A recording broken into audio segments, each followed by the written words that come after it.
Mr. Trump is going to solve anything? No. No. I said, well, why did you vote for him?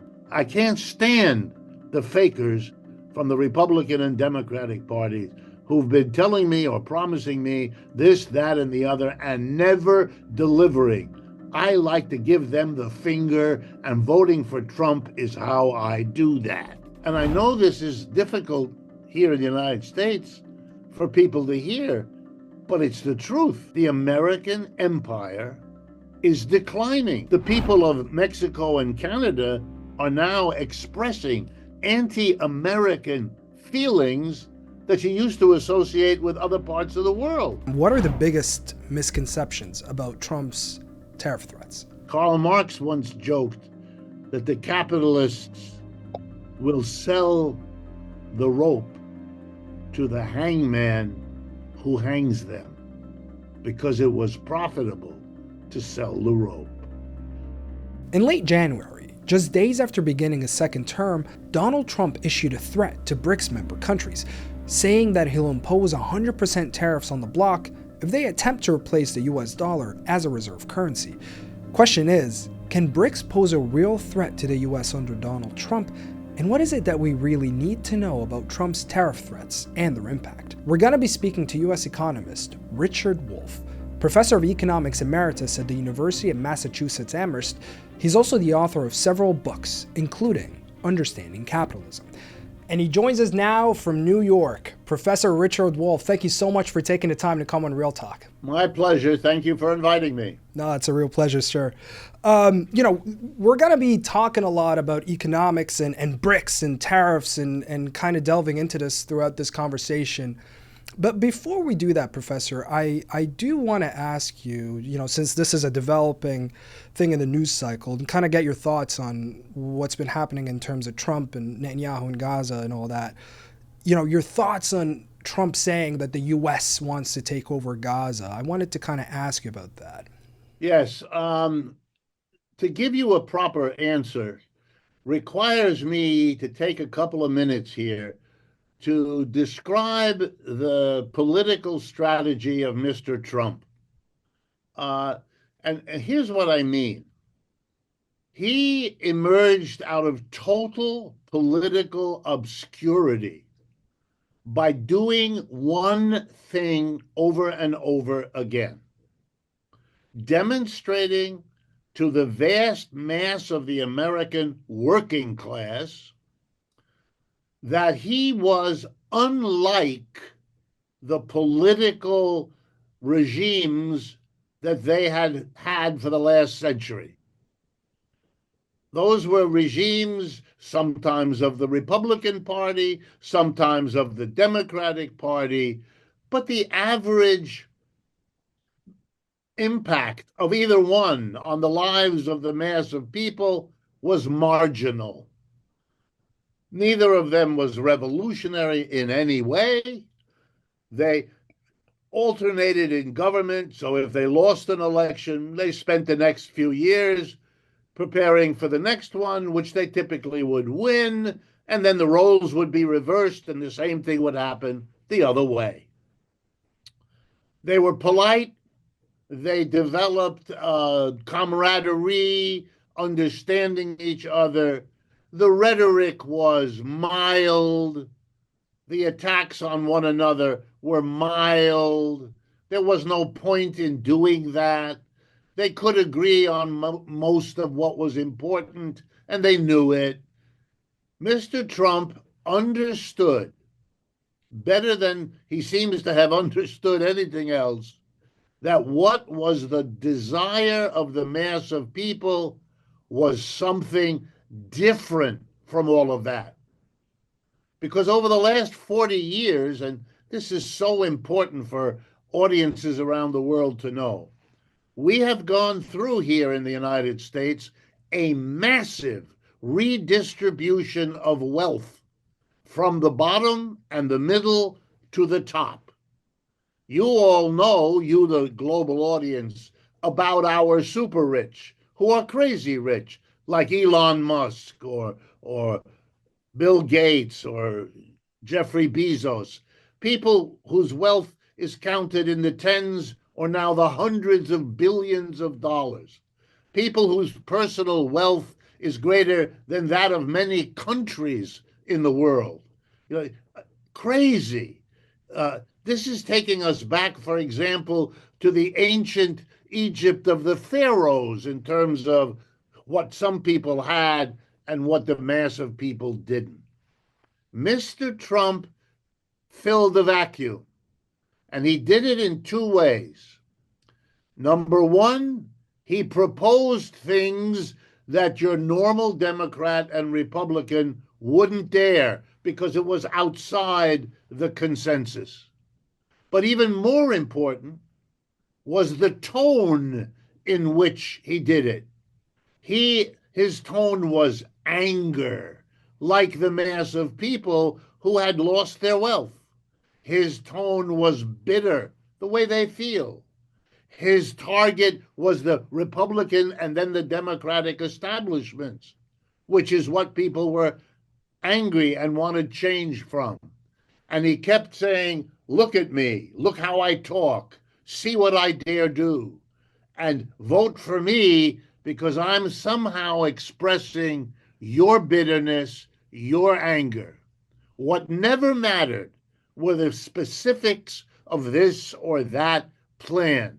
He would throw them out there for the effect. Think of his government as an immense political theater that had very little to do with policy.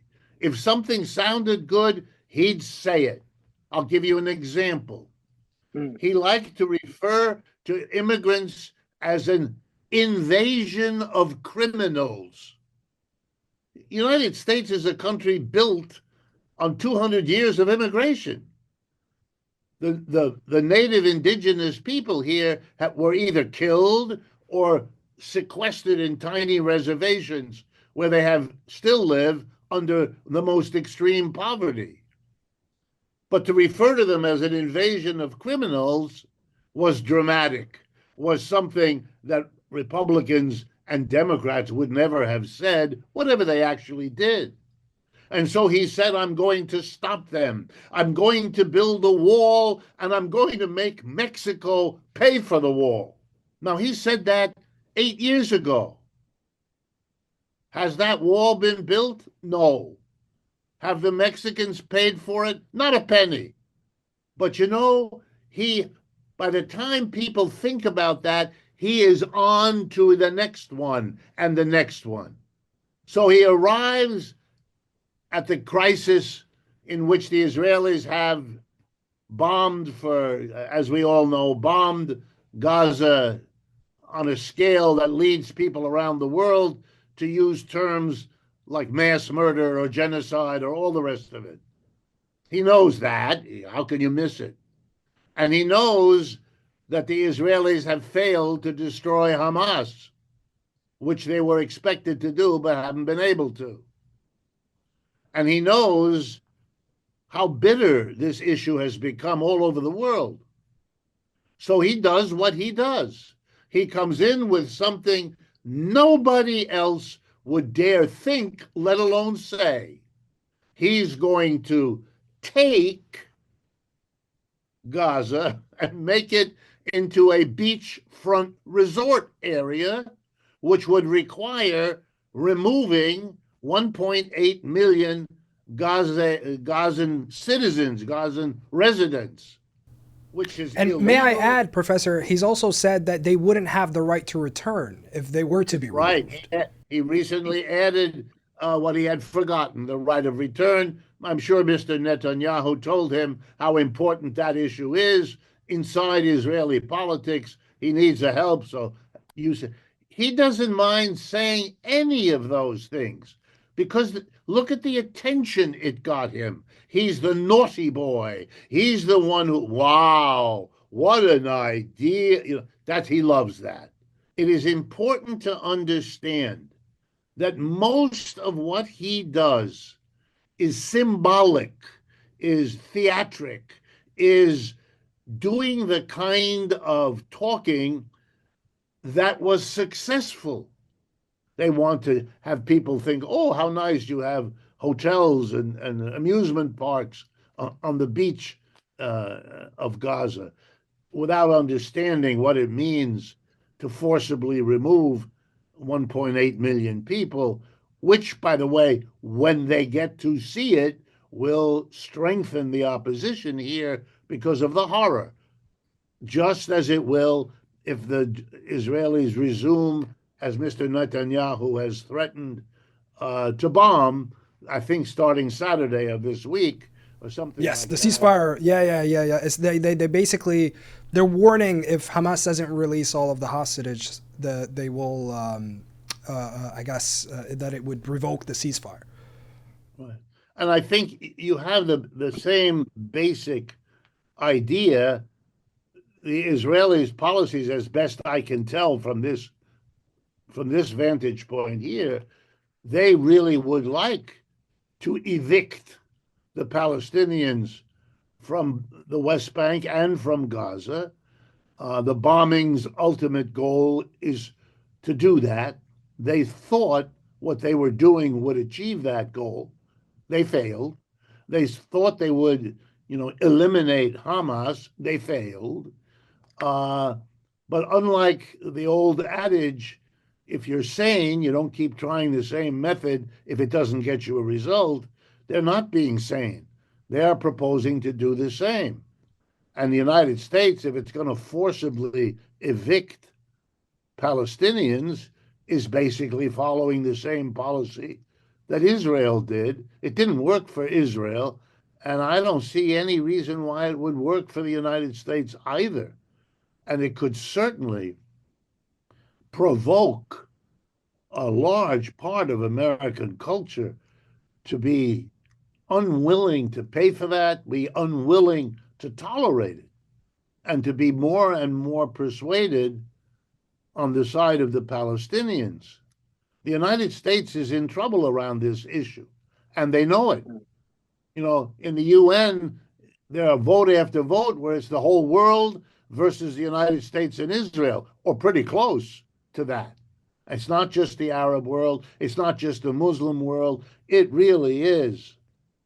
And I noticed that even the most, horribly subservient European politicians felt the need to express opposition to the to the Trumpian notion of taking over Gaza. There is also something Mr. Trump is doing that is not only the theatric, the pandering, the bullying, all of this behavior which appeals to the mass of people because it's against the establishment. There's also something that he's doing for which the establishment rewards him, which the establishment wants.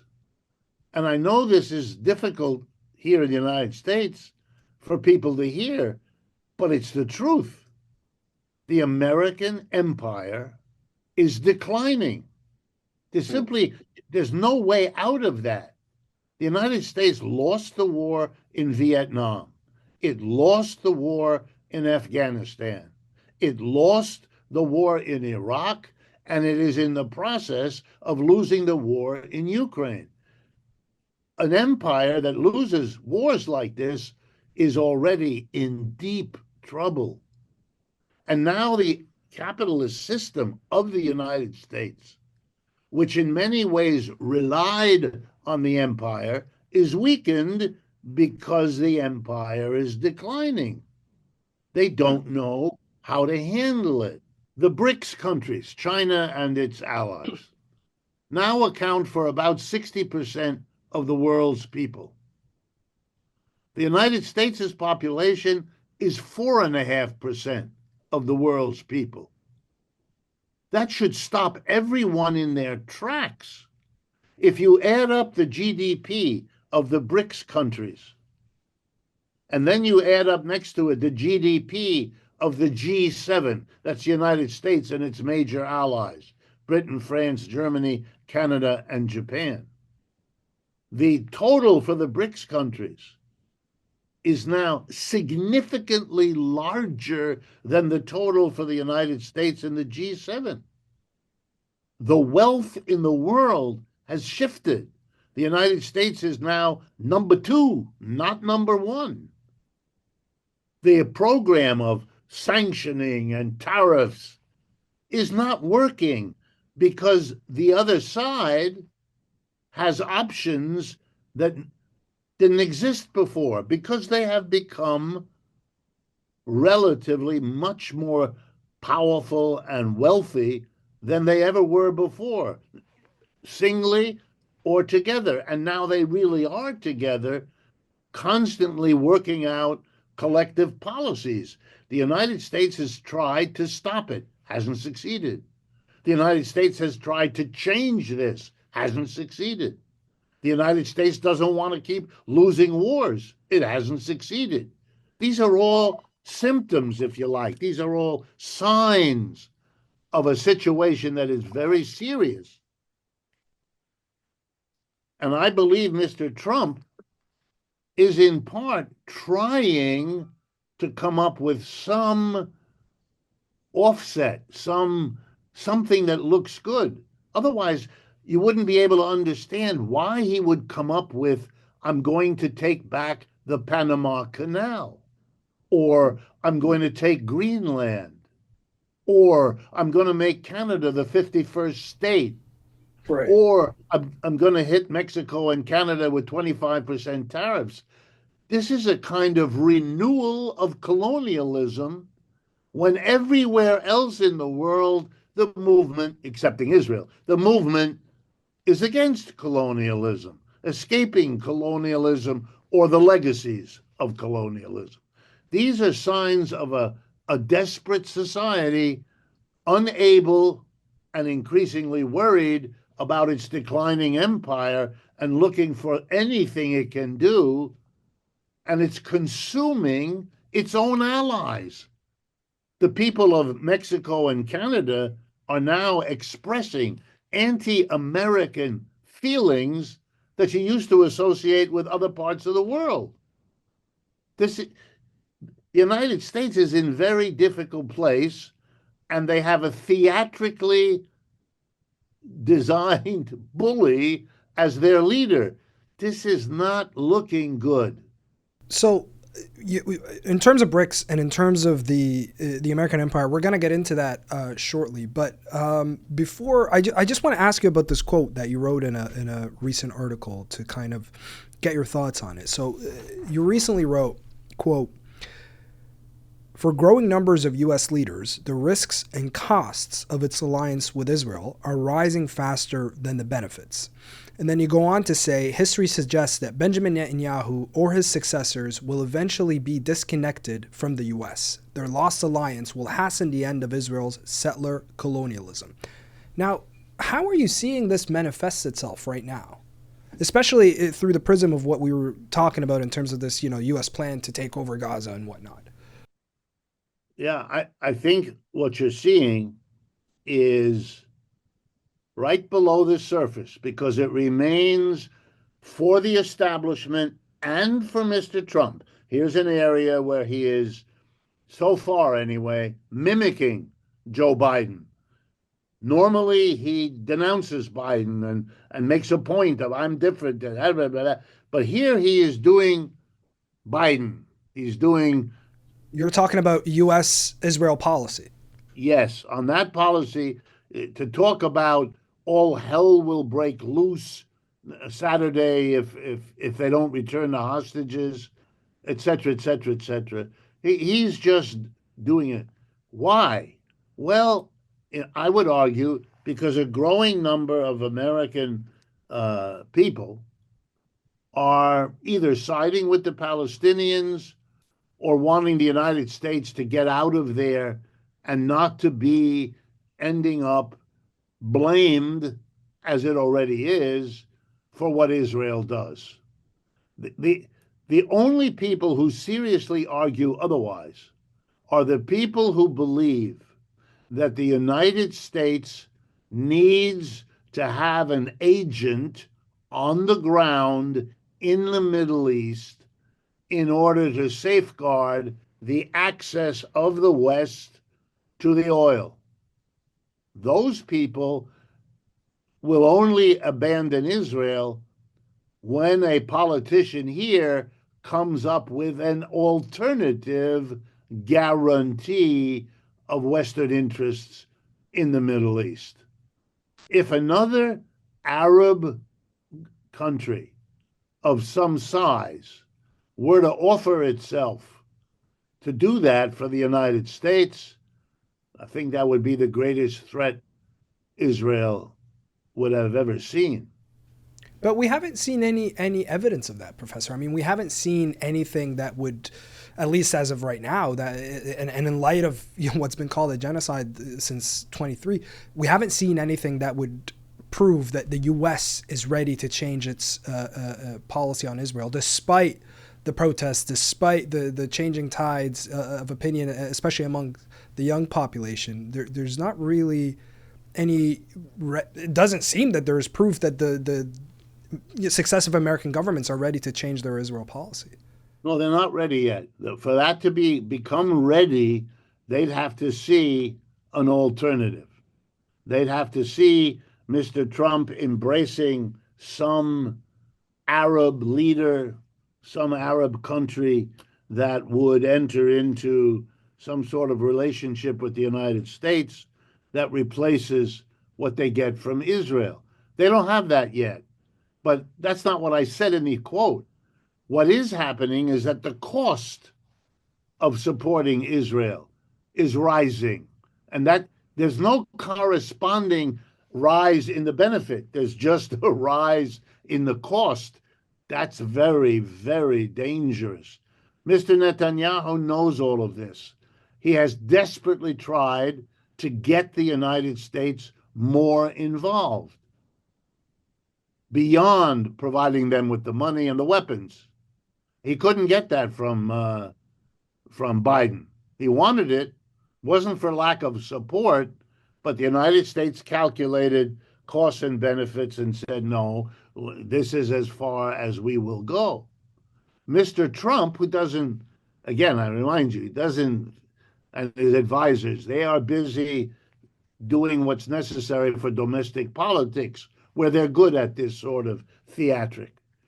But so to offer to take Gaza is so thoughtless, so unaware of what he's saying, that he really proposing to renew colonialism, that the United States is going to go around the world snatching pieces of property with people on them?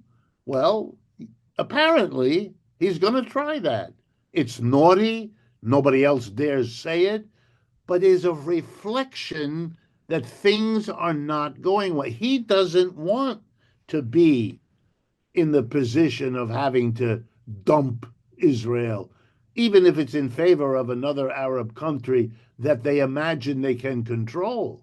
And they're not stupid. They know that for another Arab country to play that role would be very dangerous for that Arab country and its leaders, given the last 40, 50 years of politics in that region. So they're nervous, even if they have somebody who they can deal with. They're nervous, but they're also nervous that the Israeli quest is a complete dead end. What are you going to get? They've been bombing. They bombed some more. Why would you expect a different result? You're going to have more publicity around the world. You're going to have Hamas blaming Israel, and that's going to sound, at least to the rest of the world, every bit as persuasive as anything the Israelis say. And so there it'll be. It didn't work the first time. The United States is still increasingly worried. Now, you have to remember that in the United States, and this is true in Europe too, there is public politics, and then there's the politics below the surface. Publicly, I'll give you an example. Publicly in Europe, everybody is against Russia and is gung-ho to hit them with sanctions. Right below the surface, at least half of the capitalist employer class is dead set against that policy, doesn't want it, wants it overthrown, and is trying to figure out how to get that done. And increasingly, those people have decided that the best chance they have to reverse the policy is by building an alliance with the extreme right wing. Le Pen in France, Alternative für Deutschland in Germany, the Meloni government in Italy. So here's a prediction. You could see a reversal in Europe that is extraordinary. Very quickly, a whole raft of leaders are thrown out, new ones come in, and the first thing they do is reestablish relationships with Russia. You already hear the Danes and the Finns talking about fixing the Nord Stream pipeline so that the gas can come from. I mean, it's already right there. And the politicians that are still in power, they are knowing it. They know it very well. They may hold on for a little longer, or the denouement may come. It's like that here, too. We're going to see politicians, more and more of them, quietly but steadily arguing against the maintenance of the alliance with Israel. How they handle it, how they say it, when they do it, that's what they do. They spend their lives trying to answer those questions to advance their careers. But that is closer now in the United States than it has ever been. And before we move on to Brics, I am curious. There is something I want to ask you about. Why do you think this era is seemingly better for the populist or nationalist right? After the financial crisis, you'd think that it would have been a much better suited time for the left to kind of, for it to be a leftist, basically. Yet somehow this has been a better era for the populist and nationalist right. Yeah, well, I think the reason for that is the same in Europe as it is in the United States. There, the difference is only a matter of degree. The way to understand it is historical, the way everything is shaped by what went before. The great shock to the European and American capitalisms was the Great Depression of the 1930s. From the crash in 1929 until World War II, 1940-41, that's over 11, 12 years. Output crashed. Governments in the main went to the left.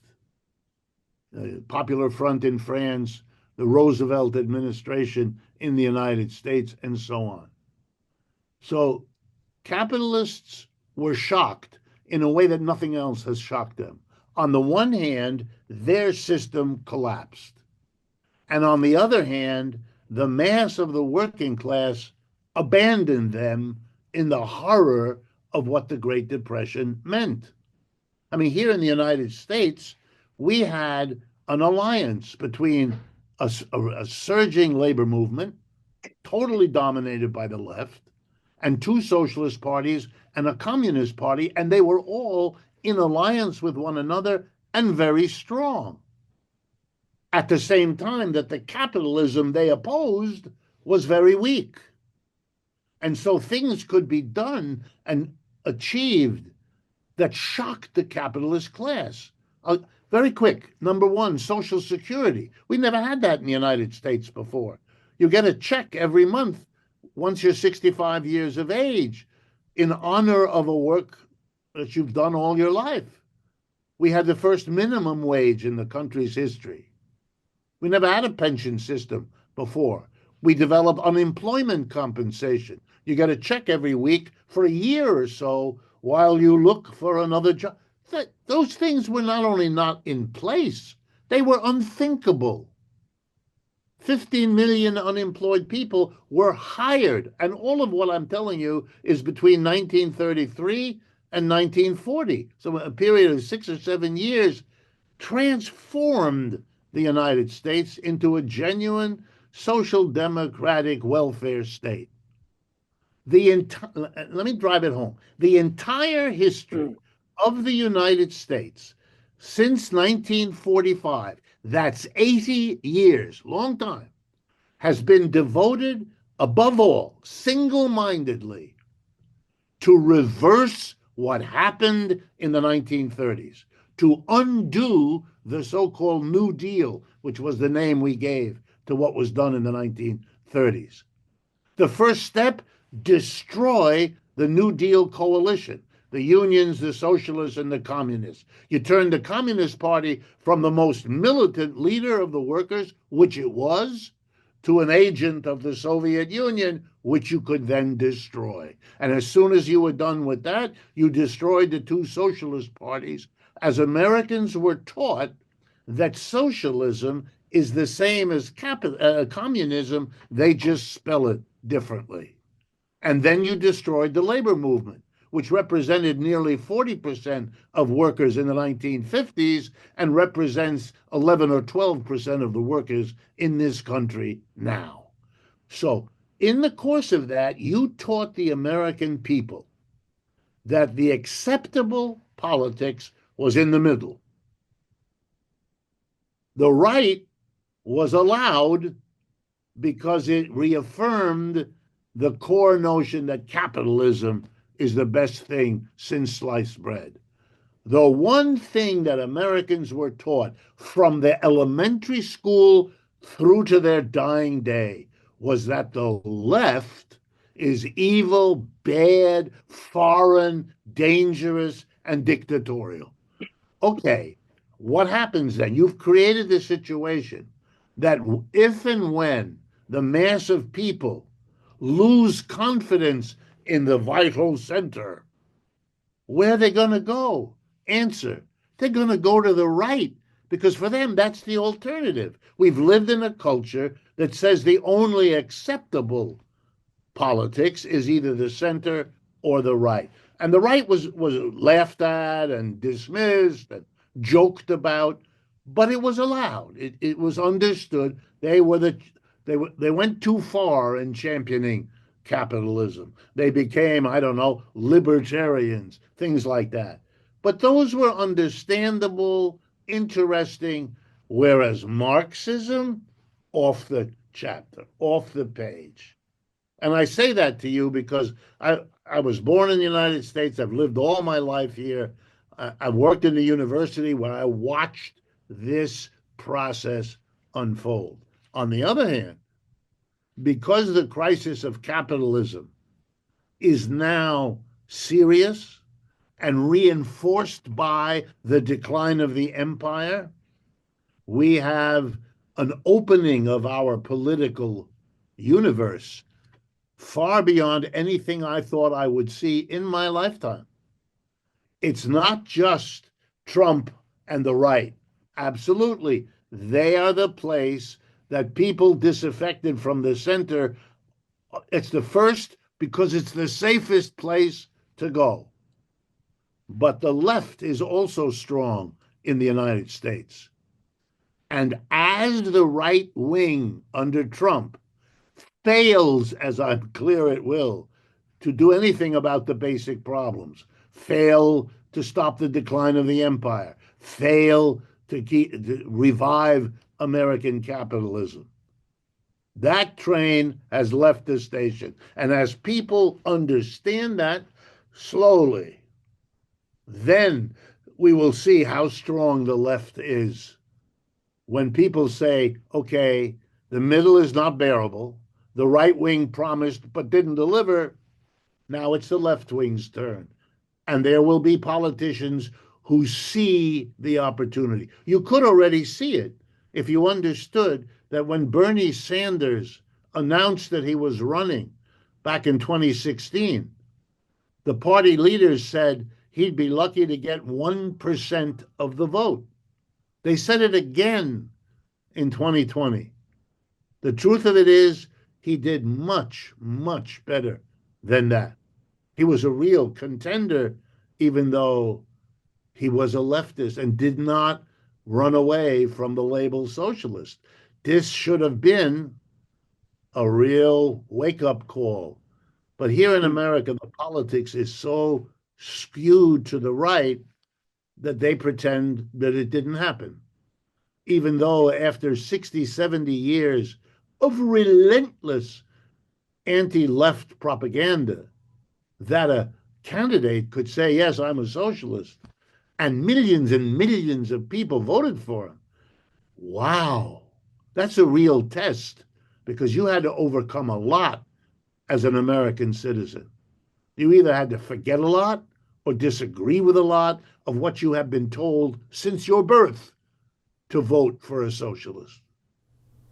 I actually agree with that. I agree with the point that Sanders would have been a strong contender, especially against Trump in 2016. But you've previously talked about, and I found, since you mentioned Sanders, I find this note quite interesting. You said that Trump functions like Bernie Sanders when it comes to party politics. Now, what did you mean by that? Well, there are a number of things where Bernie, whom I know personally, Bernie Sanders has been a successful American politician. He entered politics to run as mayor of a city in Vermont where he resides, the most important city, the biggest, I think, by population, where the University of Vermont is located, et cetera, et cetera. And then he went to Congress, and then he went to the Senate. Now, if you're going to play in the political life of the United States and you don't get rid of your socialism, by the way, there have always been politicians in the United States who had been socialists. That's not unusual. But Right, when the wind, ex-socialist. yes, when the wind changed, they had to be ex-socialist, and as far as they could, just erase the X and the socialism, so they have nothing to do with all of that. So his outstanding quality was he didn't do it, and he was successful enough that the people who hated him for that never could mount a successful campaign. He just did his job well enough that he got support. All elected politicians have done that, but he got it despite the baggage of socialism. But he had to pay a price. And the price was he had to make sure he wasn't collecting so many enemies that while one or two of them could never have unseated them, if they all got together, they might. So for a long time, even to the present, he votes for the military budget. Okay, what is that? That's an accommodation to the Democratic Party or the Republican Party. And it means that the military have no reason to tell soldiers and military bases on the border between Vermont and Canada how to vote, which you can be sure they do one way or another. He's not an enemy for them. Their budgets are not in danger from what he says. They have his vote. That's an accommodation. Here's another one. Right wingers in the United States have been cleverly used by the industries that produce guns. Long ago, those industries, the one who make a pistol or make a rifle and so forth, they understood if they set up a foundation called the National Rifle Association, The NRA. yeah, the NRA, they can launch a never-ending advertising campaign that speaks to the powerlessness that American working class people, particularly men, feel, which has gotten worse and worse. It's exactly what Trump appealed to. But the difference is Trump said, look at me, I'm telling them where to go, and vote for me. The NRA says, you are being abused. You are powerlessness. but you can regain some of the power that's taken away from you if at the back of your car you've got 3 shotguns and all the shotgun shells you could ever use. We'll give you, it's like selling you a lottery ticket. Somewhere you know you're not going to win this thing because the odds are 1,000,000 to 1. But you play because you enjoy the fantasy, even though it only lasts a few hours, of imagining what you could or would do if you got it. Okay? You imagine, and I know these are my friends, they imagine people attacking them. They imagine threats to their home. And how are they going to repel all of these? With their gun, the one strapped to their holster. Yeah, sure, it's fantasy, but fantasy is what people go for when their situation is intolerable, but no realistic way out of it. That's why they voted for Mr. Trump. You talk to them, I know them. You talk to them, do they believe Mr. Trump is going to solve anything? No. No. I said, well, why did you vote for him? I can't stand the fakers from the Republican and Democratic parties who've been telling me or promising me this, that, and the other and never delivering. I like to give them the finger, and voting for Trump is how I do that. So I'm going to repel those who endanger me and my family because I'm very well armed. You come and mess with me, oh boy, I'm Clint Eastwood here. I'm going to whip out my immense revolver and repel you. This is a comfort. It's a genuine comfort to very disturbed people, and I don't mean disturbed in mental health sense, but people who are disturbed by a situation they can't control. Look, is it a rational act? Not particularly. But neither is the fact that we lose now over 100,000, mostly young people, every year from opioid, basically suicide. They overdose, and it kills them. Right. And these are young people at the beginning of early in their lives who are so down about the prospects of being a stock boy at the nearby Walmart, and that's it, that between getting drunk and the few other escapes they have, experimenting with drugs is I mean, you can't go through an American high school without doing that. And if you're upset enough, and if your family's falling apart, which most families are, it isn't a large step before you become dependent or addicted and blah, blah. And we don't do anything. We do nothing. This has been this way, by the way, for at least 10 or 15 years. It was bad before, but it's really bad now. And before, it was mostly in the black and brown community. Now it is spread across the whites, which is why it has become noticeable, because it's in the white community. Now it's an issue. As long as it was those other people, that's the way this country, racism works. But now it's a universal problem.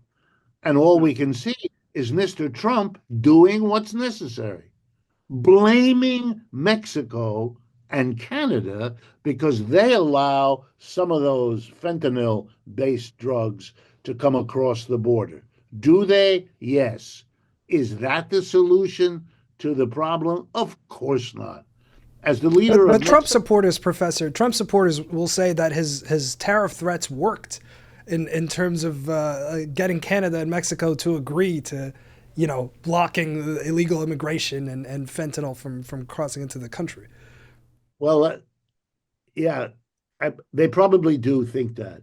But I want you to know that both spokesmen for Mrs. Sheinbaum in Mexico, who's the leader there, and Trudeau, who's still sort of the leader in Canada, they both made sure that their top assistants gave press conferences the same day explaining that why they were happy to allocate 10,000 troops to the border is that there are already 15,000 troops there. They agreed to do nothing so long as he could perform his theater. And that's what he's done. He's performed the theater of, well, I got something.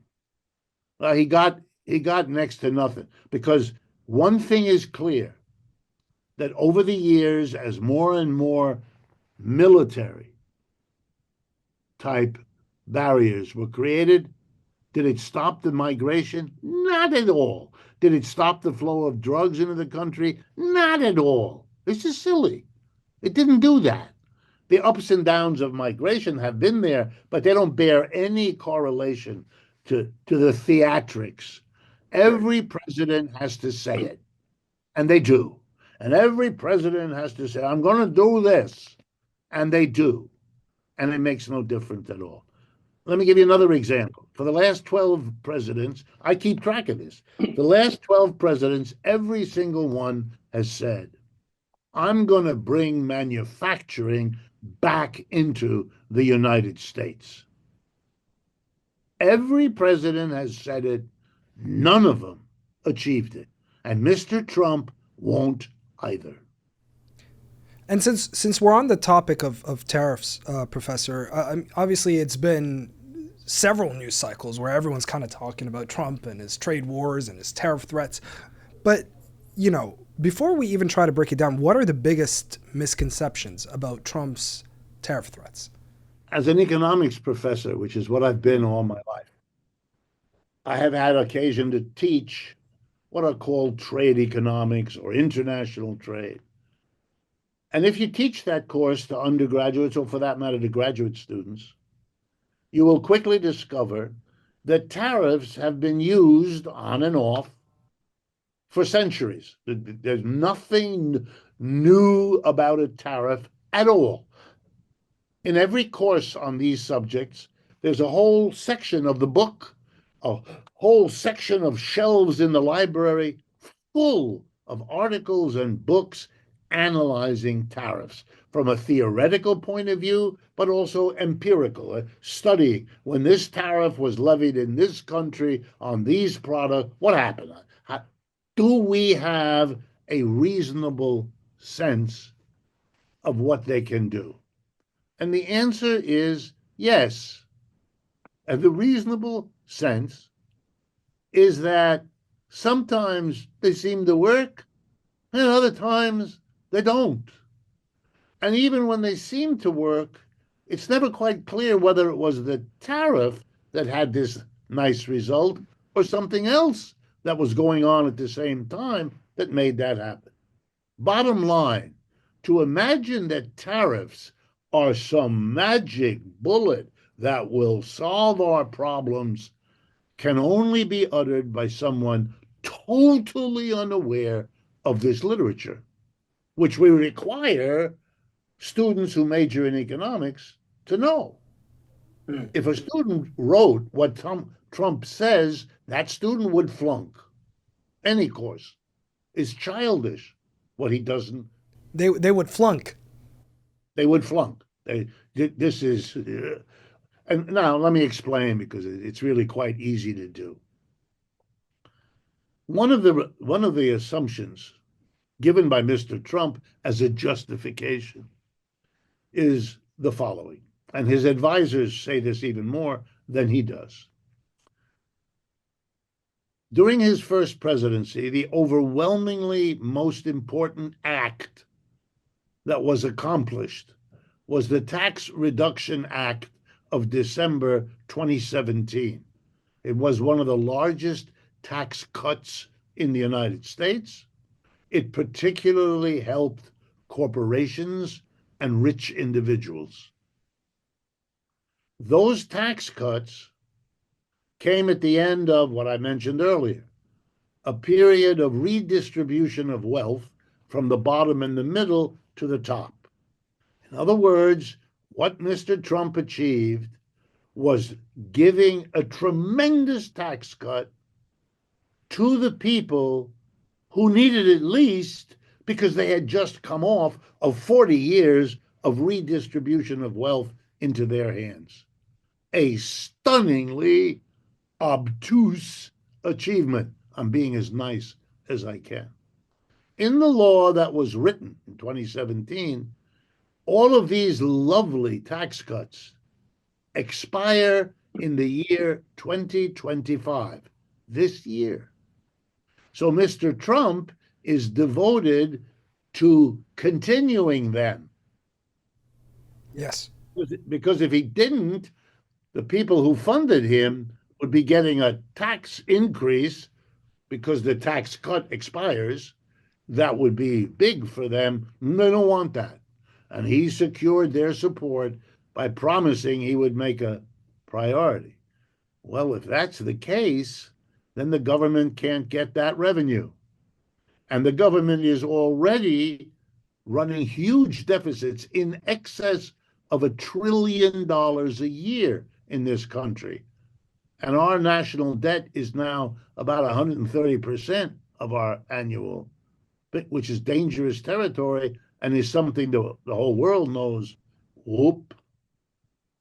So what Mr. Trump says is, I'm going to hit tariffs, and that tariff is going to raise a ton of money to compensate for the fact that I'm not going to let those tax cuts expire. There it is. Does this sound reasonable? If you don't know anything, it does. What's the assumption here? The assumption is that when you put, say, a 25% tariff, and let me explain very quickly, what that means is goods coming in to the United States from Canada or Mexico or China are now much more expensive the day that tariff goes into effect than they were the day before. It's a sudden, sharp increase. In the case of Mexico and Canada, 25%. Something you bought last week for $1 will now cost you $1.25. The $1 goes to Canada to pay for the good. The 25 cents is a tax, because that's what the tariff is, a tax which you, the American buyer, pay to your own government. But just on that note, Professor, since you're talking about taxes, isn't there kind of a sense of hypocrisy here that the Republican Party, which is the anti-tax party, is imposing tariffs on other countries? Absolutely. And I'm glad you noticed it. I only wish other people would. For the last century, the Republican Party has made as its number one appeal that we are the party that doesn't tax you. We are the party that cuts taxes. We are the party that doesn't want a big government that requires a lot of tax. We're getting Mr. Trump is now becoming a major taxer. His exciting thing is the tariff. The word tariff is just a synonym for the word import tax. It's a tax on everything produced outside the country that comes in. You tax it if it crosses the border. So, yeah, people ought to be scratching their head. Wait a minute, I thought this was a party against taxes. They are the party for taxes. And the Democrats, who used to be the party willing to tax so they could provide social services, are in the position of opposing the tax. Where's the money going to come from for the social services you want?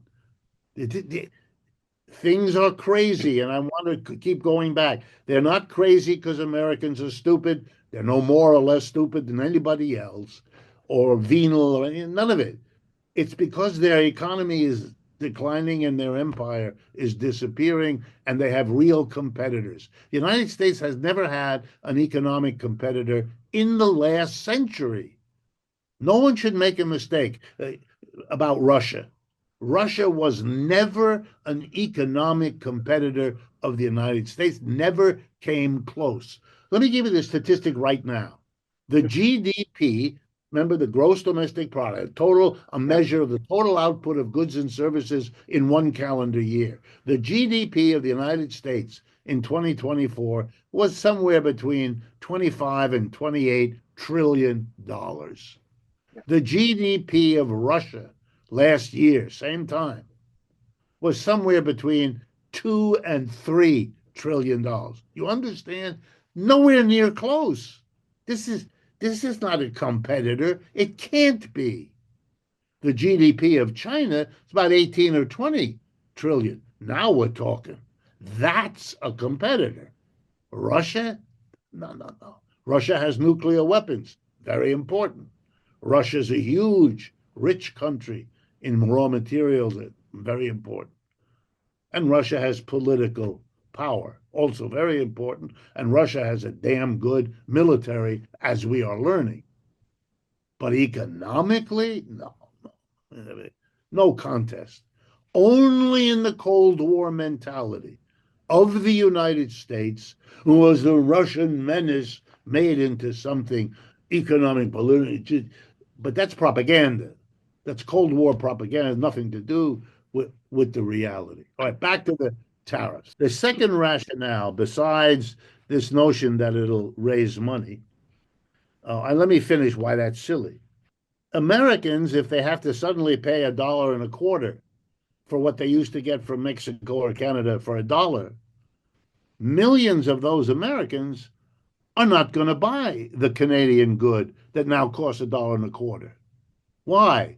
Because they can buy, I don't know, a Swedish equivalent or a Guatemalan equivalent, which didn't go up by 25% because there's no tariff on them, at least yet.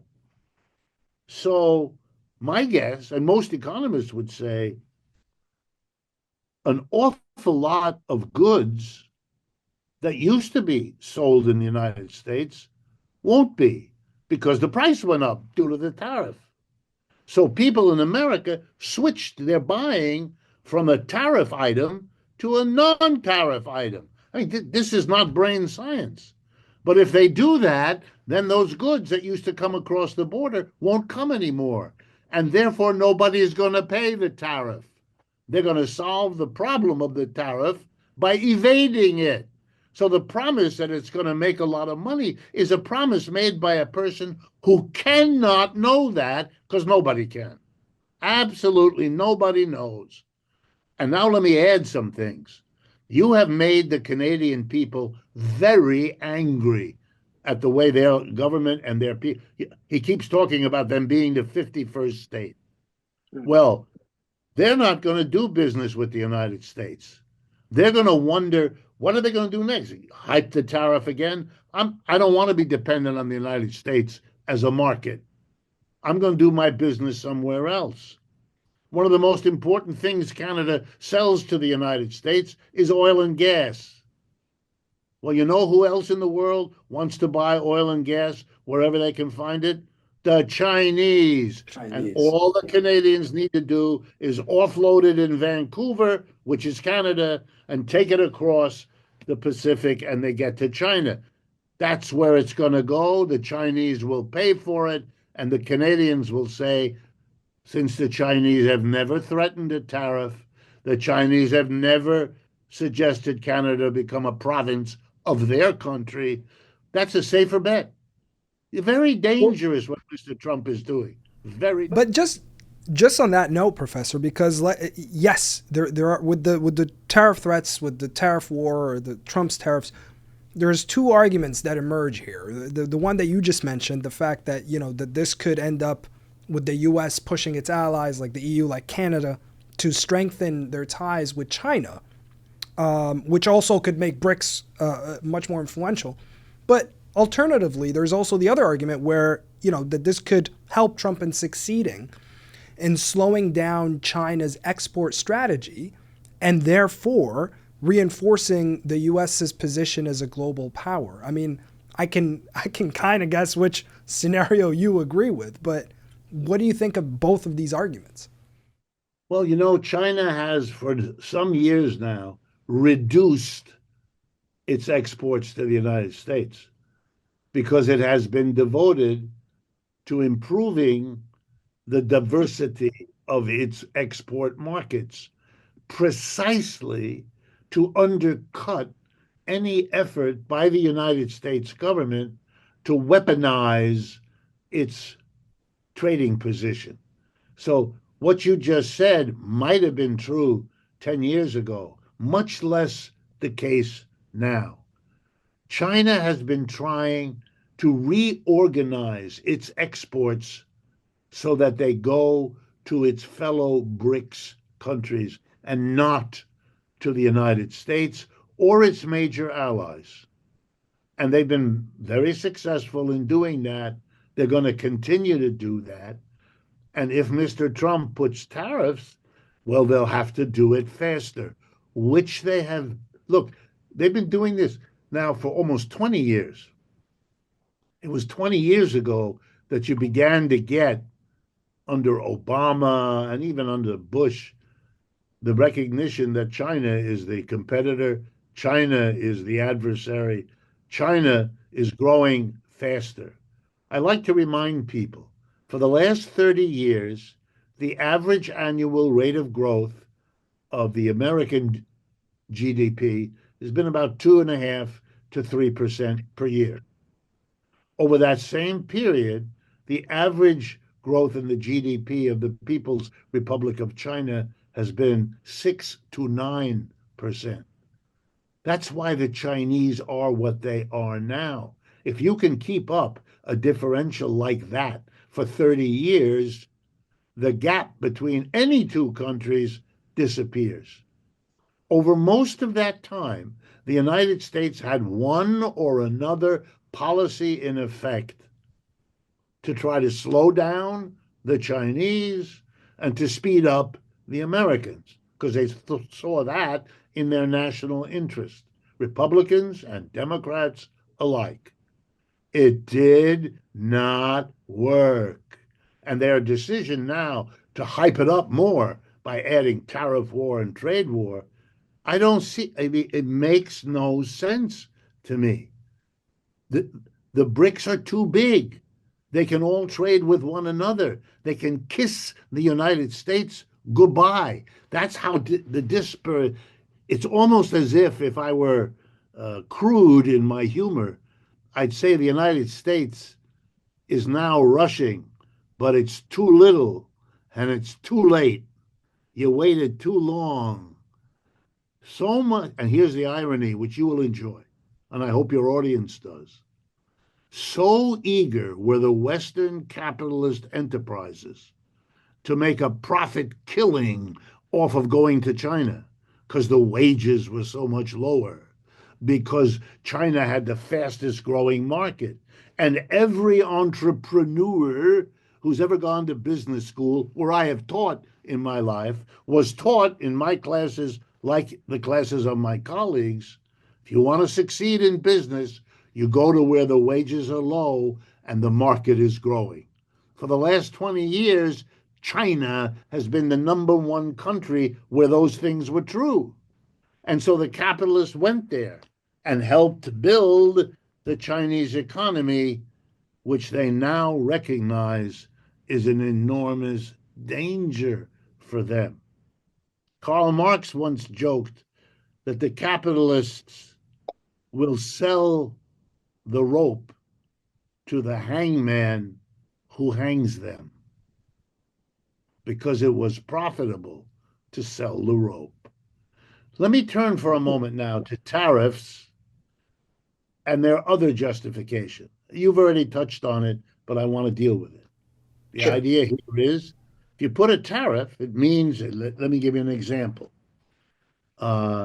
15 years ago, a competition began around the world to produce the best electric vehicle, automobile, truck. Every major car company that was in existence tried it. One new company came into existence, Tesla, and they tried it.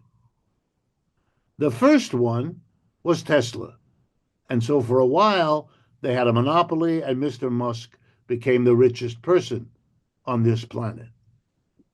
But his dominance is now over, because another company in China has produced by far the best electric vehicle at the lowest price. They won the competition.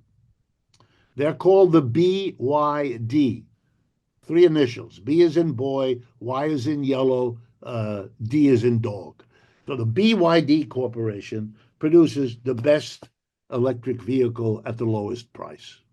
If you go to Europe right now, you will see all over the highway BYD.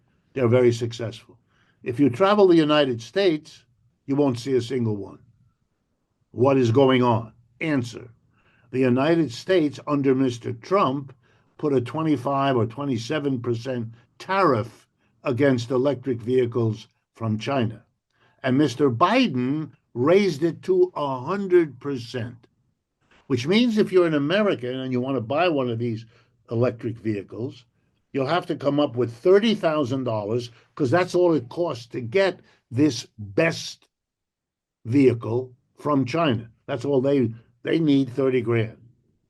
But if you go to your dealer to pick up the 30 grand car, he will tell you, oh, well, Uncle Sam has a 100% tariff, so you're going to have to give me $30,000 that I could transmit to China to get the car, and another 30,000 I pay Uncle Sam because that's the tax on it. And so you got to give me 60,000. An American says, I'm not doing that. I can buy a Tesla or I can buy a Ford or a GM or Toyota or whatever for 50 grand. But now let me explain to you what that means. You know who that protects? It protects auto workers in the United States who keep their jobs because the auto companies will keep their sales because they have protected their industry by means of this tariff. Is it good for auto companies? Yeah. But for the rest of us, we're all screwed. We can't get the best quality car for the lowest price. Not only can you and I not get it as citizens, but every American company that wants the best electric truck at the lowest price can't get it either because they have to pay 60 grand, not 30. But their competitors in England or France or Nigeria or Ecuador, they can all buy the car from China at 30 grand. You know what that means? They're going to outcompete the American company. And you know what that means? People aren't going to buy the American company's goods. And you know what that means? They're going to fire their workers. So you will have protected auto workers and you will have sacrificed everybody else. This is stupid. And it is documented in the literature of tariffs. The president, you may notice, never says a word about these situations, these possibilities. I picked an example of the United States just to show you we know what the result is. We still allow the president, and the New York Times reproduces it. On a tariff, I'm going to hit the Chinese. And he's shooting himself in the foot, except standing on his feet are you and me, and we're in the way, and the bullet goes through us. Through that answer, Professor, I guess then we can kind of look at Brics and the G7 as basically an economic war between the U.S. and China. Because like you said, if you take away China, if you take away the Chinese economy from Brics, you're left with quite modest economies in comparison. And the same goes for the G7 in the U.S. So this is basically an economic trade war between the Chinese and the Americans. Yep, that's what it is. It's mostly between those two countries. And, their allies will either strengthen one or the other or weaken them or have no effect. I would argue that the BRICS alliance is in a better position to help the Chinese than the G7 is in a position to help the Americans. And the reasons are not complicated. The BRICS, other than China, are much bigger in population and in resources than is China. That's not true with the G7. If you put together the six other than the United States, they together are not bigger. They're much smaller together than the United States. So it's a very serious imbalance. Also, there is a giant that shouldn't get overlooked.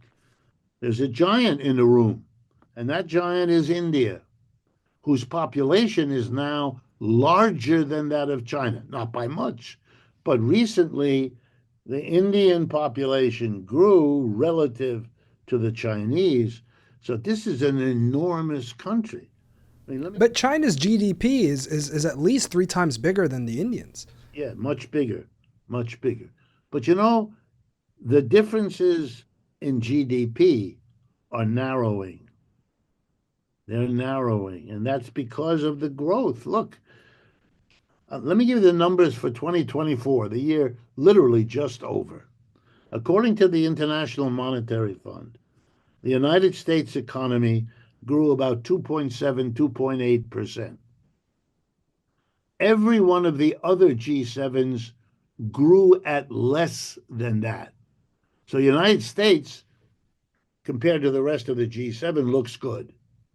But there were even G7 countries that had no positive growth, had negative growth. And importantly, the second most important economy after the United States in the G7, Germany, is in a recession. Its output declined. Okay, let me compare that to what the IMF says was the growth in the 2024 of the GDP of China and the GDP of India. China's GDP grew 5%, India's 7%. Okay, there you have it. The gap between the G7 and the BRICS is getting wider because the BRICS, already wealthier than the G7, are growing faster than the G7. So this situation, time is on the side of the BRICS. And I would argue, if I had a lot of time, more than we actually do, but if I had a lot of time, I would argue that, in the end, is what's freaking out American policymakers. They are worried that they too are looking at time is not working for us. Is this why Trump is threatening a 100% tariffs on BRICS nations? Yeah, because he's reacting. We used to call that knee-jerk reaction. Like the doctor taps your knee and your nerves kick up your foot. Yeah, he's trying everything. That's the part of him that is part of the establishment in this country. And he is right. The other things that Biden and Obama and he himself did in his first term didn't cut the mustard, didn't solve the problem. Look, a simple example. In his first term, he made all kinds of derogatory statements about Mexico and Canada, but he made the decision to keep going with what used to be called NAFTA, the free trade zone between Mexico, Canada, and the United States. They rewrote it, gave it a different. In his first term, yeah. Yeah, in his first term, they rewrote it. And he, as president, signed it. He signed the treaty, which he helped to design, or his people did, whose centrally most important point was any goods made in any of the three countries, Canada, Mexico, US, can move across the border with any of the other two, no tariff. It's what's called a free trade zone. Okay, things have deteriorated so that in the first week of his second term, he violates the treaty that he personally signed. It's real remarkable. What? Yeah, you're breaking a treaty. The treaty was you don't have a tariff. You announced the tariff. You didn't call a meeting. You didn't ask for a revision of the agreement, which would take time and diplomats would have to get. You didn't do it. You just said, that's it.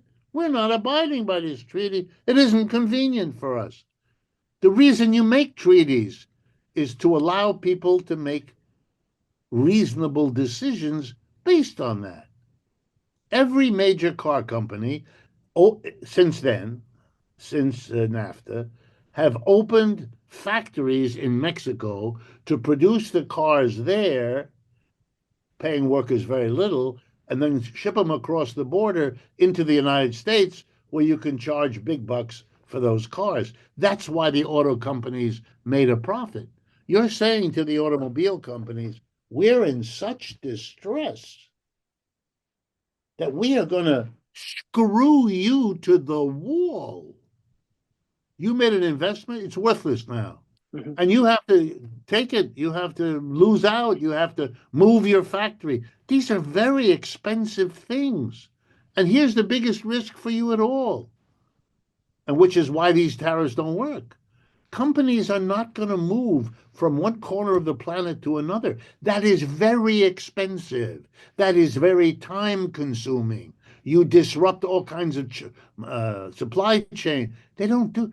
And why would they do it? They don't know that this Mr. Trump isn't going to change his mind next week, next month, next year. They're going to take all that expense to do something which will become an irrational act at any time. And for sure, at the end of 4 years, the horizon of these companies is never that short. And now they won't believe any treaty because look at this man who's willing to chuck all the treaties out the window.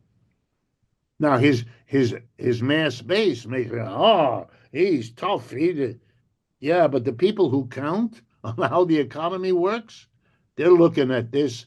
This is a loose cannon here we got, and we're not moving. We're gonna have to see years of solidity before we trust.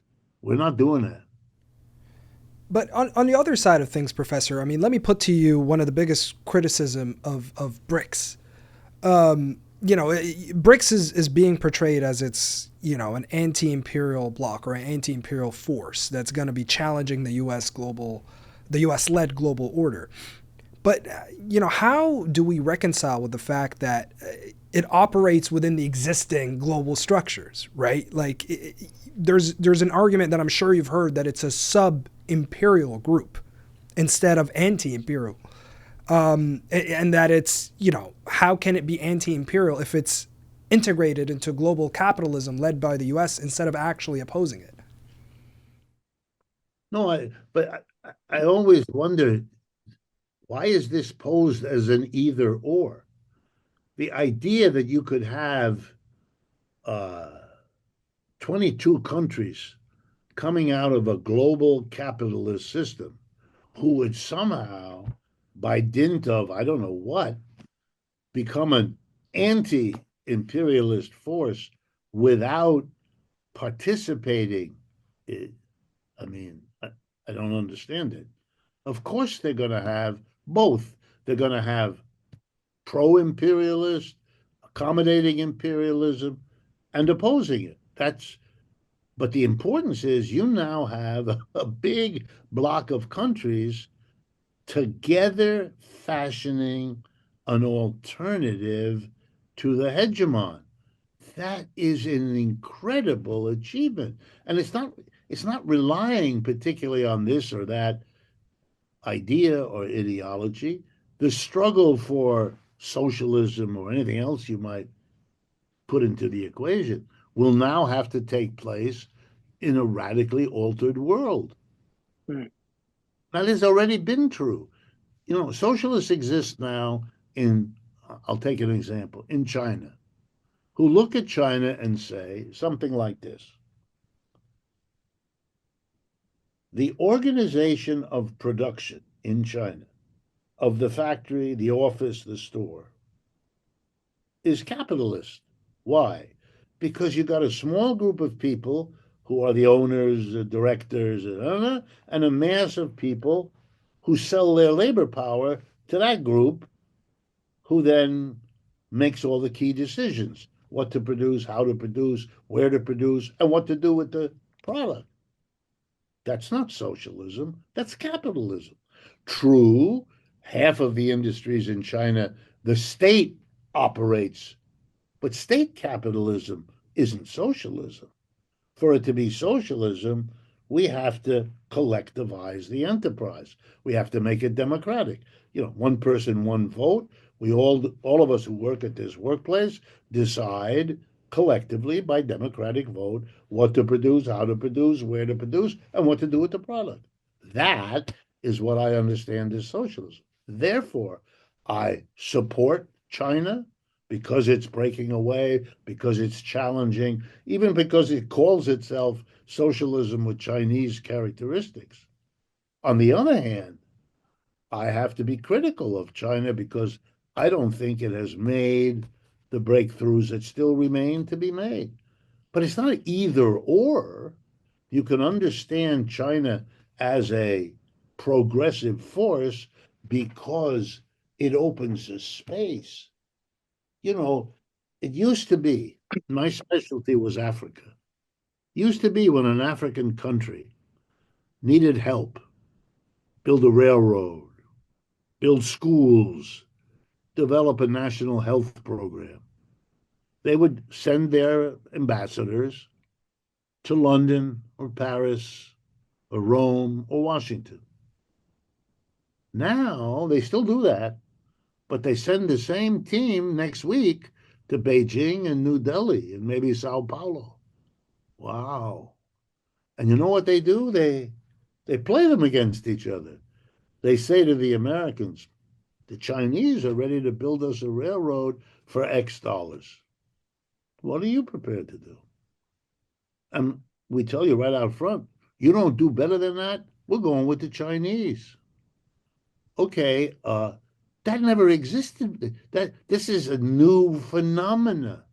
Everyone in the world is looking at this as a new, and the Chinese are different. They have different requirements, different arrangements.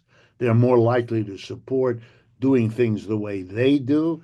For example, they don't give a crap whether you do this as a state enterprise or a private.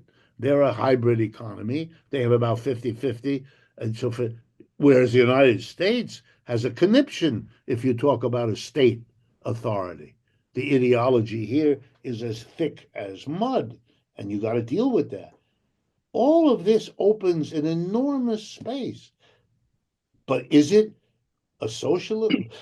No, Mr. Modi is a very interesting, but you wouldn't want to call him a socialist. The reason why I pose the criticism or the argument is because skeptics of Brics are they ask how can Brics really challenge U.S. hegemony when the bloc is merely expanding the multilateral system. And it's not fundamentally changing institutions like the IMF, the World Bank, the WTO. And so it's not really disrupting the order that it claims that it is. I would argue against that. I think what I just told you is an enormous disruption. It is the disruption that always occurs if a non-competitive situation suddenly becomes competitive. Everybody's calculations are shifting. Look, the Chinese, here's an example. In almost every Chinese university, there are people who are called professors of Marxism. They teach courses in which you have to read Marx's Capital, Chinese and foreign literature, developing the Marxist tradition. The more China does business with these countries, the more their young people are likely to end up in a Chinese university studying these things. That's not going to happen in the United States. First of all, because all but a handful of universities offer no such courses at all. And the few that do would be split 50-50 between those who see the course as an opportunity to dismiss all of that versus those who take it seriously enough to teach it. So I would argue this is an enormously important difference.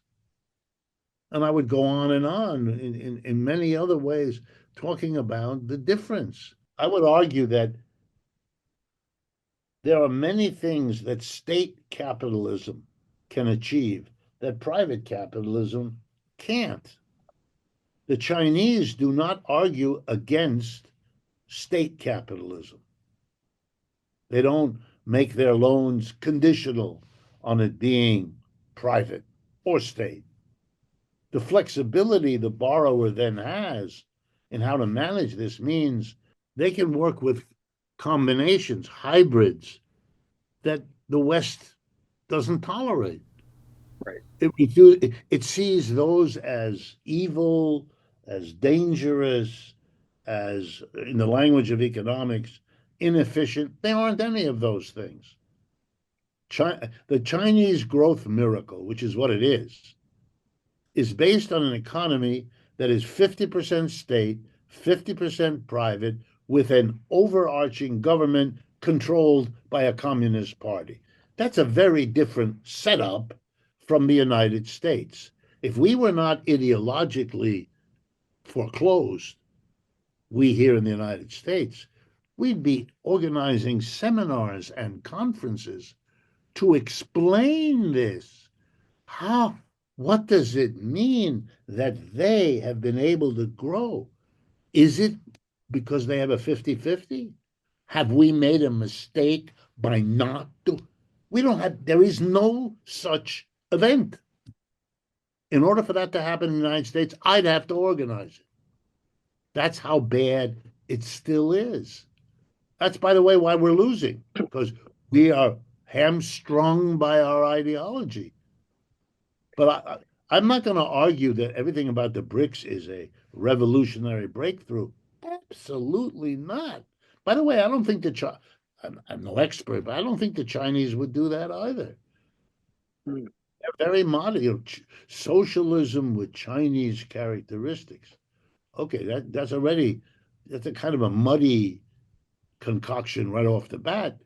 They have uniquenesses. They have every right to focus on them. But I don't also expect the historical change. I don't think it changes overnight. It takes time, and there are lots of in-between steps, and we don't know what they are in advance. We have to fight over them, which is what's happening. I have no objection to people who are raising questions about what the Brics do, either individually as countries or as a group. But I'm telling you, let me close with this.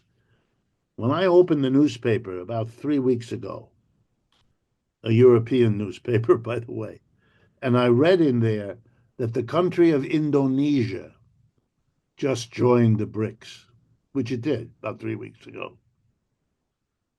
And I started talking to my colleagues about it.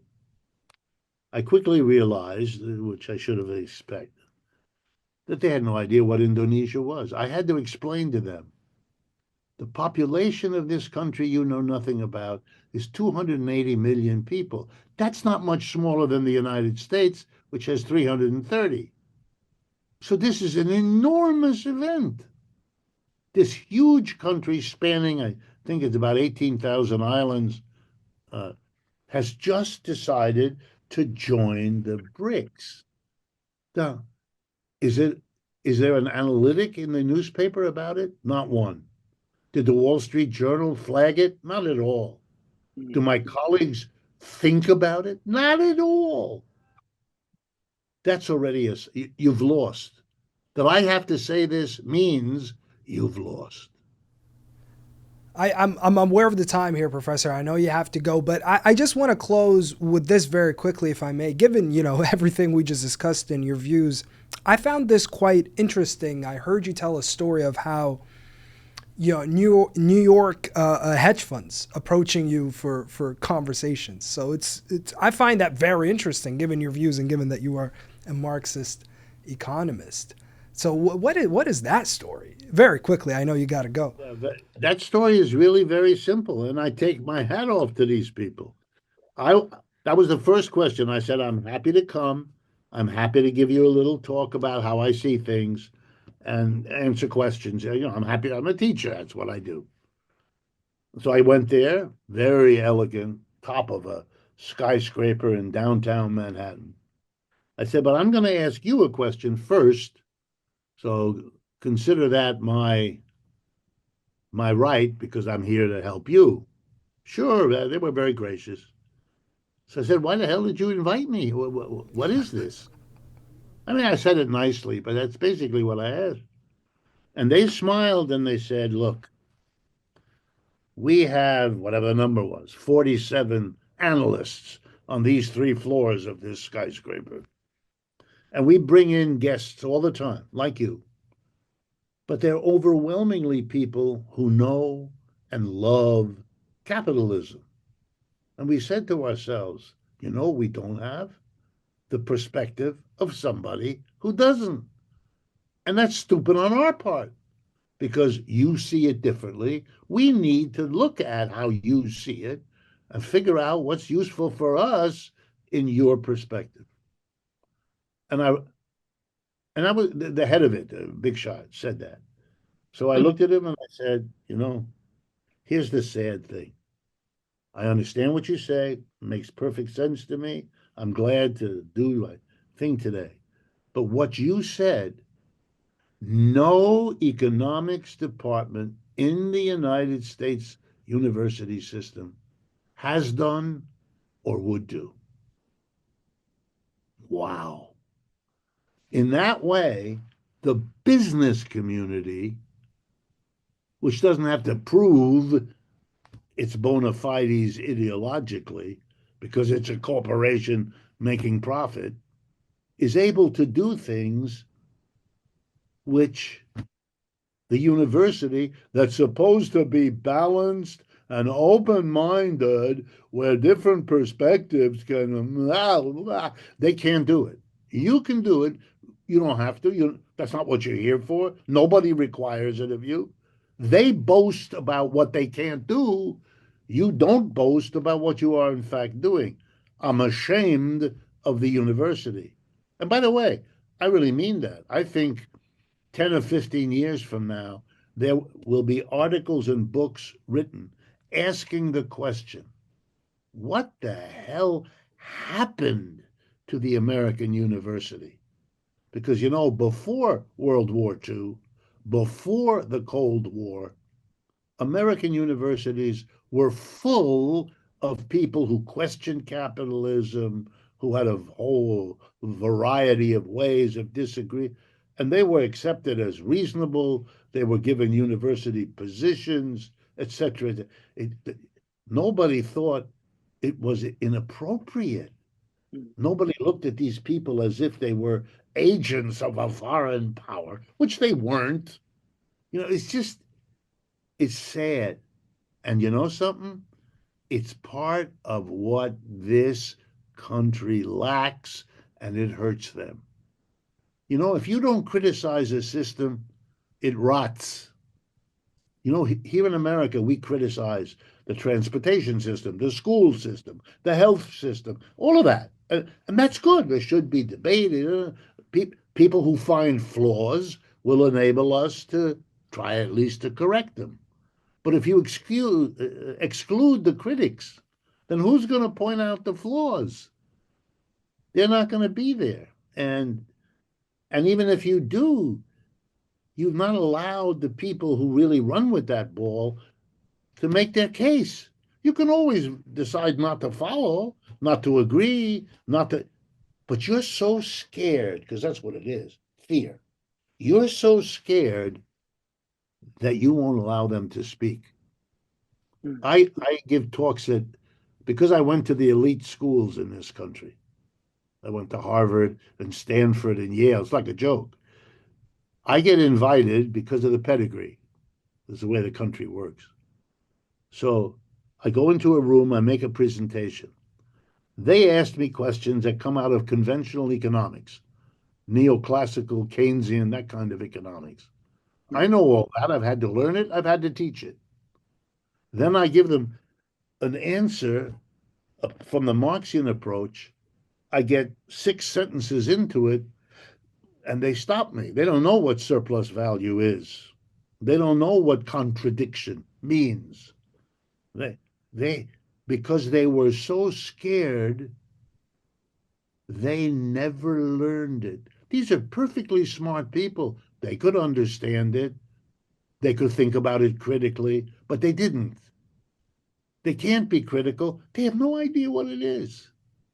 My talks are often aborted early on and switched over into me giving a class in Marxian economics, which, ironically, they find very interesting. And I say, yeah, imagine if you'd been 20 years younger, you might not only have found it interesting, but you might have found a way to see some insights from this approach that you could put together with insights from other approach and come up with some original work, which is what you thought you were supposed to do. But you deprived yourself of the capacity by being so scared, by having a professor joke about Marxism or so, whatever it is that taught you to be scared, that you're depriving yourself and the institution where you teach of what it needs. And on that note, Professor Richard Wolff, we're going to leave it here. Thank you so much for taking the time. I really enjoyed the conversation, and I thank you for taking the time to speak to us. That's very kind. I'm glad to do it. I believe in all of this.